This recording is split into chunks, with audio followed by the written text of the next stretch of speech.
And King County elections employees were forced to evacuate yesterday as a result, and that seriously delayed the vote count. Last we checked, they were behind by 30,000.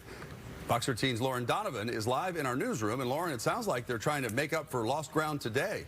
Yeah, indeed they are, David. Director Wise with King County Elections tells me first thing this morning they were right back at it. They've kicked the count into overdrive, doubling the amount that they typically do. I'm told by 4 p.m. today, so about an hour ago, they totaled up 100,000 votes. And that should give us important clarity on some contentious races, specifically Seattle City Council. Let's take a look at some of those races now. So we've got Bob Kettle, challenger, taking on Andrew Lewis here. Now, at the start of the day, Lewis had the biggest deficit to overcome.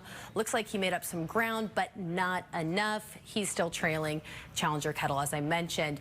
Now, from trailing to catching up, Dan Strauss has pulled ahead, it appears, just by a couple hundred votes.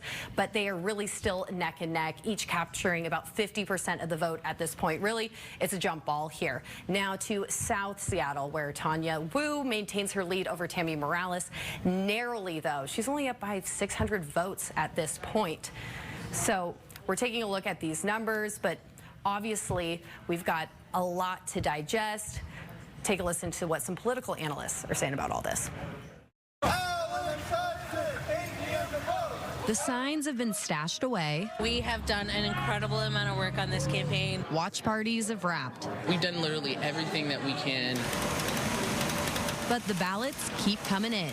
And we're still on our toes, wondering, could we see a clean sweep of Seattle City Council? This general election in Seattle turned into a straight-up referendum on what direction the city's going to go on public safety. Political consultant Sandeep Kaushik. And I think what we're seeing is that the voters picked a side. Kaushik says what's happened to these three incumbents is evidence. The city wants an overhaul. Andrew Lewis, Tammy Morales, and Dan Strauss are struggling to maintain their seats. I don't think what they're saying here is lock them up and throw away the key or law and order. What they're saying is we've lost faith and lost trust in the left, in the kind of movement left, on public safety. Right here in our Fox 13 studios, other analysts echoed that. People said, I've been paying money. I look around, things are getting worse. Where are my police when I call? Regardless of what plays out in the old guard, we know for certain 4 open seats means 4 newcomers will enter City Hall. Some of the loudest voices that were not pro-police, if you will,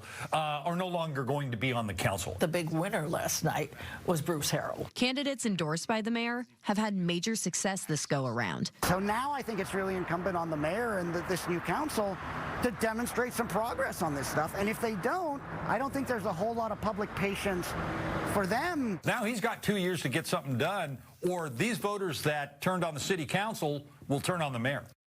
Lots of races neck and neck, but they're not done yet. Officials tell me they're going to be working all the way through Veterans Day, the holiday, to ensure every ballot is counted. We're live in the newsroom. Lauren Donovan, Fox 13 News.